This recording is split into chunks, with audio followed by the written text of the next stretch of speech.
In King's Landing.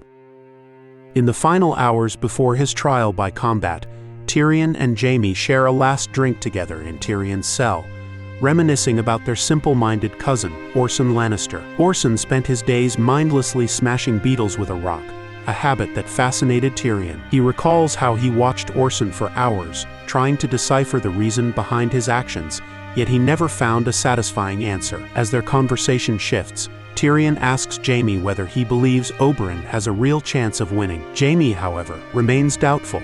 When the bell tolls to mark the arrival of daybreak in the city, Jaime bids his brother farewell, offering him a final wish of good luck before departing. The Lannister guardsmen escort Tyrion to the arena, where a vast crowd has gathered. Tyrion's nerves heighten as he notices Oberyn, who is without a helmet and wearing minimal armor, in stark contrast to his opponent, Ser Gregor Clegane. The Mountain is heavily armored from head to toe, and wields a massive greatsword. Oberyn brushes off Tyrion's concerns, explaining that he always drinks before a fight and prefers agility over heavy protection. As Gregor and his squire make their way into the arena, Ellaria grows anxious, remarking that the Mountain is the largest man she has ever seen. However, Oberyn remains calm, confident that he will emerge victorious. Grand Maester Pycelle enters the arena and begins delivering a lengthy speech, calling on the gods to favor the innocent, but Tywin Lannister interrupts, signaling the start of the trial by combat. Oberyn,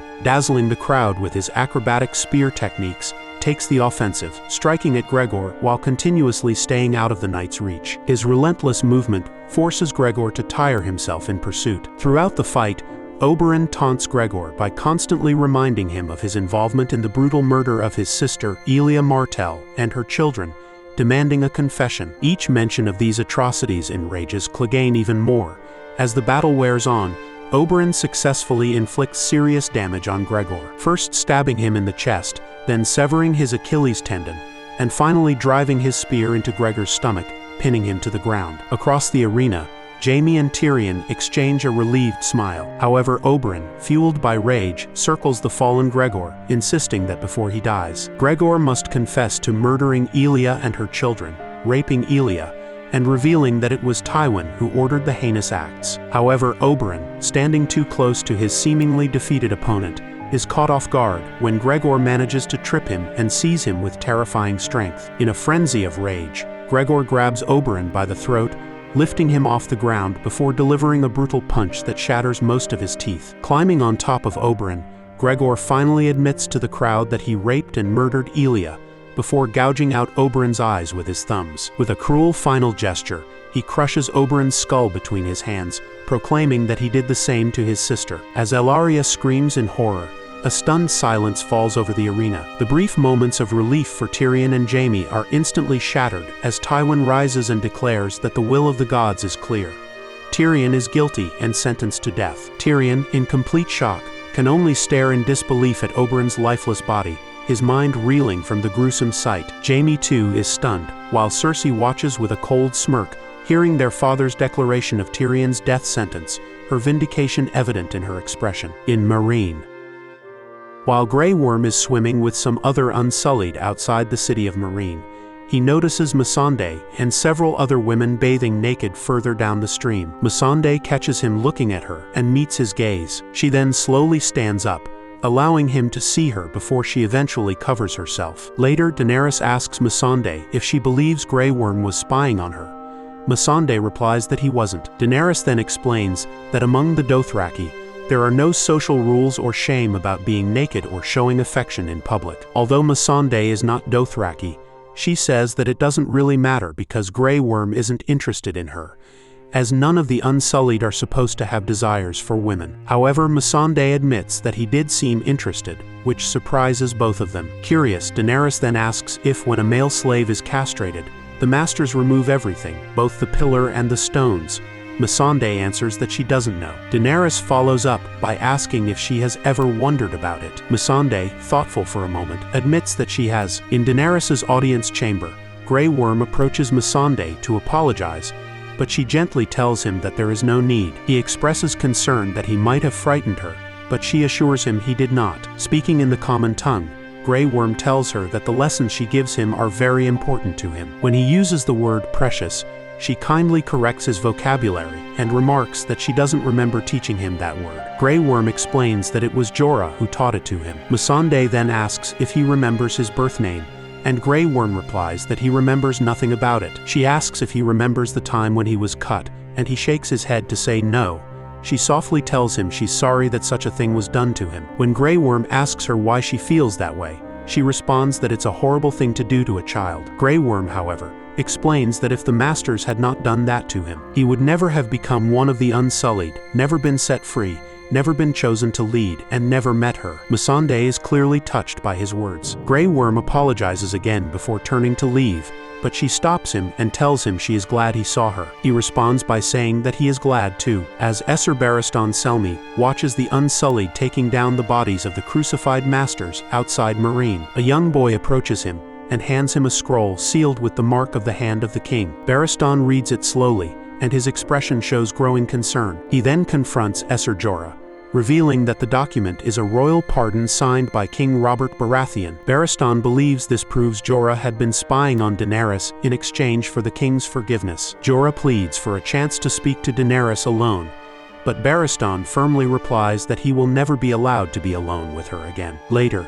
in front of Daenerys, a furious Dany demands an explanation. Jorah claims that it is a scheme by Tywin Lannister to turn her against him, but Daenerys points out that the pardon was signed the same year they first met. When she asks if he's claiming the document is fake, Jorah admits it is real. He then confesses that he had been sending information about Daenerys to Varys while she was in Essos. Dany, now angrier, reminds him that he told them about her pregnancy with Khal Drogo, which led to an attempt to poison her by a wine merchant. Jorah tries to argue that he saved her life, but Daenerys says that only happened because he already knew the poisoning was likely. He begs her to forgive him, but Daenerys refuses, telling him that he betrayed her and sold her secrets to the same people responsible for killing her family. Even though she is deeply hurt, she spares his life but orders him to leave Meereen within a day. She warns him that if he is seen in the city after that, his head will be thrown into Slaver's Bay. The last glimpse of Jorah shows him riding away from Meereen on horseback. In the Vale of Arryn,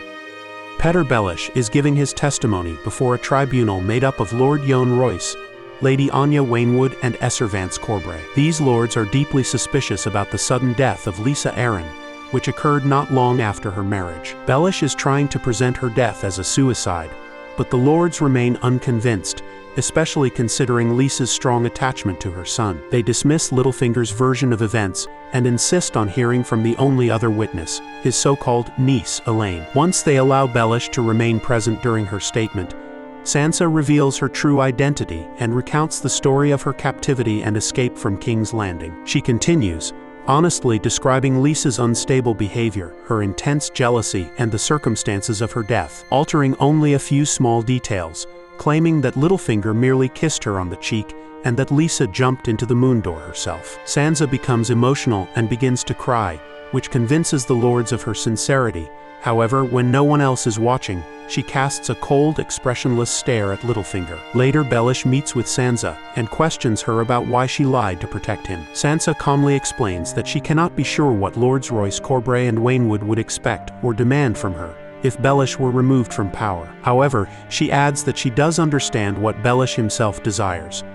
Littlefinger appears impressed by her thoughtful and strategic reasoning, but he tries to make her doubt her confidence by asking if she truly knows what he wants. Sometime afterward, as Littlefinger and Robin Arryn prepare to leave on a journey through the Vale, Sansa joins them. Her appearance has changed. She now has dark raven-colored hair and wears a striking black dress decorated with feathers and a low neckline. Around the same time, either before or after these events, Sandor Clegane and Arya Stark reach the Bloody Gate at the entrance to the Eyrie. There, Esser Donal Waynwood informs them that Lady Lysa is dead. The Hound reacts with stunned silence, while Arya bursts into laughter, finding the timing of the situation ironically amusing. In the north, Ramsay Snow orders Reek, who is forced to take back his old identity as Theon Greyjoy, to negotiate with the Ironborn soldiers occupying the northern stronghold of Moat Cailin. This fortress is blocking House Bolton's armies from returning to the north. Theon rides into the stronghold and finds it in a dreadful state,